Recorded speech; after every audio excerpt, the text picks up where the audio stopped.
이상의 자가면역 TV. 오늘은 면역의 세 가지 요소에 대해서 이야기를 해보고 있습니다. 이제 첫 번째로는 체온에 대해서 이제 구체적으로 한번 이야기를 좀 들어가 볼 텐데요. 체온이 높아지면 이제 면역력이 높아진다는 거에 대해서는 한 번 정도는 들어보셨을 거라고 생각을 합니다. 그런데 이제 이렇게 생각하시는 분들이 있어요. 나는 평소에 열이 되게 많다. 그리고 이제 열이 많아가지고 병이 생기는 거 아니냐. 그리고 또 열이 많아가지고 뭐 머리가 빠지고 머리에 뭐 여드름이 나고 피부가 안 좋아지고 이런 얘기를 많이 들었는데 무조건 체온이 높아야지 좋은 것이냐. 이런 부분에 대해서 이제 이야기를 하시는 경우들이 있습니다. 그래서 이제 그런 궁금증에 대해서도 오늘 좀 얘기를 해볼 건데요. 일단 첫 번째로 체온에 대해서 우리가 얘기를 해야 될 부분은 자, 왜 체온이 높아야 되는가? 이 부분에 대해서 먼저 좀 이야기를 해보겠습니다. 우리가 이제 유럽 쪽에서는 그런 실험들을 많이 하는데, 암세포를 배양을 하는데 어떤 온도에서, 몇 도씨 온도에서 이제 가장 암세포가 잘 자랄 것인가? 이런 부분에 배양의 실험을 해본 적이 있다고 합니다. 근데 이제 암세포가 제일 잘 자라는 온도는 체온보다 좀 2, 3도 정도 낮은 온도라고 합니다. 그래서 이제 그 말을 역으로 해석을 해보면은 우리 몸에서 체온이 좀 낮아지게 되면은 그만큼 암세포가 잘 생기는 것이라고 볼 수가 있겠죠. 그리고 이제 저희가 이제 주로 치료하는 자가면역 질환, 뭐 류마티스 관절염 이런 것들을 봤을 때 류마티스 관절염도 주로 이제 손끝이나 발끝에서 병이 시작이 됩니다. 근데 이제 이 병이 생기는 기전을 보게 되면은 손끝이나 발끝에 어떤 온도가 내려가면서 충분한 혈액 공급과 산소와 영양분이 공급이 안 되기 시작하면서 그 부분부터 이제 면역계에 이상이 온다고 보시면 되거든요. 개인적으로는 이제 류마티스의 원인에 대해서 이제 여러 가지 설명들이 있지만 저는 개인적으로 류마티스가 전체 면역계에 먼저 문제가 생기는 것이 아니고 국소적으로 손과 발의 관절 같은 그런 곳에서 세포의 변형이 일어난다든지 아니면 깊숙이 있던 이제 면역에 관련되지 못한 세포들이 나와서 류마티스 관절염이 생긴다고 보고 있습니다. 그래서 어쨌든 간에 손과 발의 온도가 낮아지기 때문에 류마티스가 생긴다고 볼 수가 있을 거고요. 그래서 이런 식으로 우리가 체온이 특정 부위가 낮아지거나 했을 때 병이 생기는 경우가 상당히 많습니다. 이런 것만 보더라도 우리가 이제 체온을 높이는 것이 얼마나 중요한가를 알 수가 있고요. 그 다음에 또 임상적으로 제가 이제 불임 관련해서나 아니면 생리통 관련해서 치료를 해보면은 아랫배가 차가운 분들이 주로 이제 불임이라던가 심한 생리통 아니면 다낭성 난소증후군 이런 식으로 자궁의 병들이 많이 생기게 되는데 뭐 뜸을 뜬다거나 치료를 해서 아랫배가 좀 따뜻해지게 되면 그런 부분들이 또 좋아지는 경우들이 많습니다. 이제 임신이 되거나 생리통이 좋아지거나 다른 자궁 질환들이 좋아진다는 것이죠. 그러니까 이렇게 놓고 보면 체온이 높아야지만 우리가 다양한 병을 예방을 할 수가 있고 또 건강할 수 있다는 사실에 대해서는 아실 수 있을 거라고 생각을 합니다. 그리고 이제 그럼 두 번째로 아까 제가 이제 체온이 꼭 몸에 전체적으로 열이 많으신 분들도 있고 뭐 머리 쪽에 열이 많아가지고 머리가 빠지고 이제 이런 분들도 있다고 했었죠. 그래서 이제 두 번째로 체온이 이제 어디가 높아야 되는가, where 이거에 대해서 얘기를 한번 해보겠습니다. 체온은 사실 우리가 몸의 체온을 전체적으로 사진을 찍어보는 방법이 있는데 그 사진을 찍어보게 되면 체온이 들쑥날쑥한 경우가 상당히 많습니다.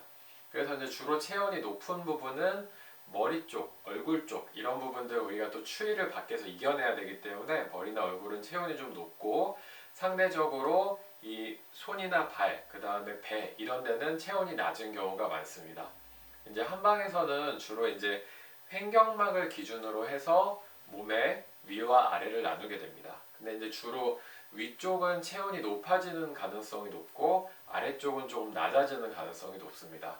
근데 이제 우리가 체온을 높인다고 하면은 몸 전체의 체온을 높인다는 의미도 있지만 체온이 낮아지기 쉬운 아래쪽의 체온을 높인다고 보시면 됩니다. 그래서 이제 뜸 치료 같은 경우에도 주로 이제 배에다가 하게 되고 제가 환자분들께 많이 권해드리는 어떤 족욕이나 반신욕 같은 것도 아래쪽을 위주로 좀 주로 하게 됩니다. 그래서 이제 오히려 그 머리 쪽에 열이 많거나 얼굴에 열이 많으신 분들, 이런 분들은 오히려 아래쪽을 좀 따뜻하게 해주게 되면 그 열이 순환이 되면서 좀 내려가거든요. 그러면서 이제 몸의 체온이 좀 고르게 올라가는 그런 효과들이 있습니다. 그래서 이제 어디 체온을 우리가 높여야 될 것이냐를 살펴보면은 주로 이제 아래쪽 배라든지 아니면은 손, 발 이런 부분에 체온을 좀 높여야 된다. 그렇게 보시면 되겠습니다. 그리고 이제 세 번째로 어떻게 하면 체온을 좀 높일 수가 있을 것인지 how에 대해서 이야기를 해볼 건데요. 일단 체온을 높이는 방법은 평소에 이제 체온 관리를 잘 하는 방법이 기본이 될 것입니다. 그러니까 이제 옷을 좀 체온을 올려야 될 필요성이 있으신 분들은 옷을 좀 따뜻하게 입고 실내 온도나 이런 것들도 적정 수준으로 유지를 해주시는 게 중요할 거고요. 근데 이제 그 요런 것들은 기본적인 것들이고 우리가 체온을 올리기 위해서 좀 몇 가지를 더 추가를 한다고 하면 이제 제가 추천을 드리고 싶은 방법은 일단은 족욕이 있습니다.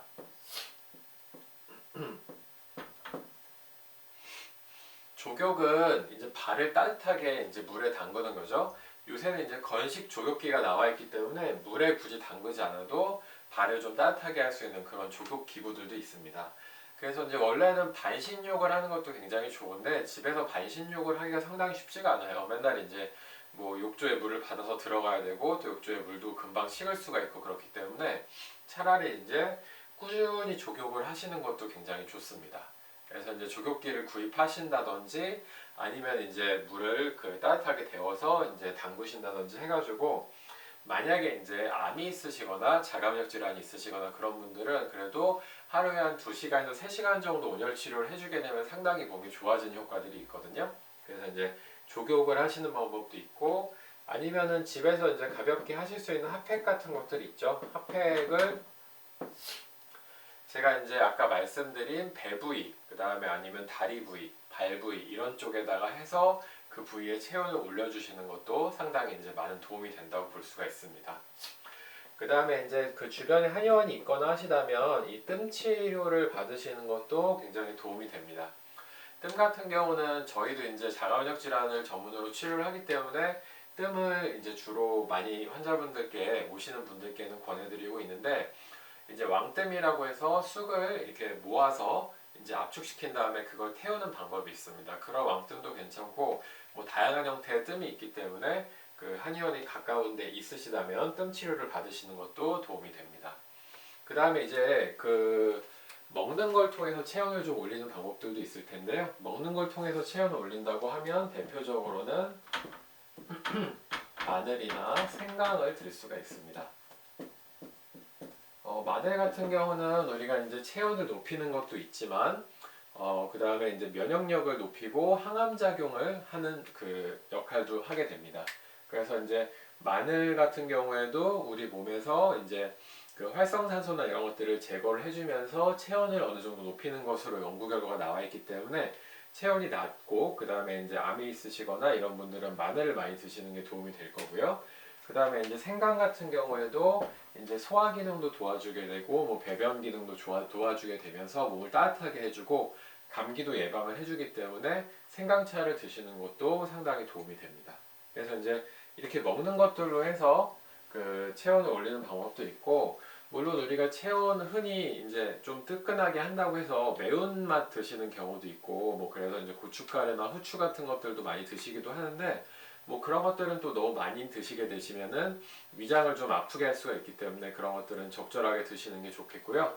마늘이나 생강 같은 경우에도 마늘을 좀 익혀서 드시는 게 좋고 생강도 이제 생강 하나만 뭐 생으로 드시거나 그러기보다는 좀 생강차를 끓여서 드신다거나 해서 위장에 자극이 되는 것들은 조금 줄이시는 게 좋겠습니다.